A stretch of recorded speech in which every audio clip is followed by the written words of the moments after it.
Here is how to stop Gmail from syncing on your Android phone. So let's get started. The first step is to go to settings on your phone. So if you have a Samsung phone, then it will look like this. And then you have to go to accounts. So just scroll down. And if you have a Samsung phone, it will look like this. It's called accounts and backup.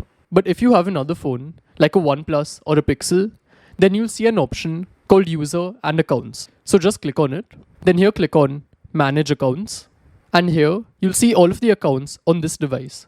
So just select the Gmail ID. Let's say I want to stop syncing for this account.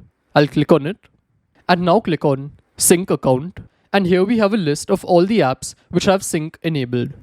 So you can see the last option is Gmail, which is currently enabled.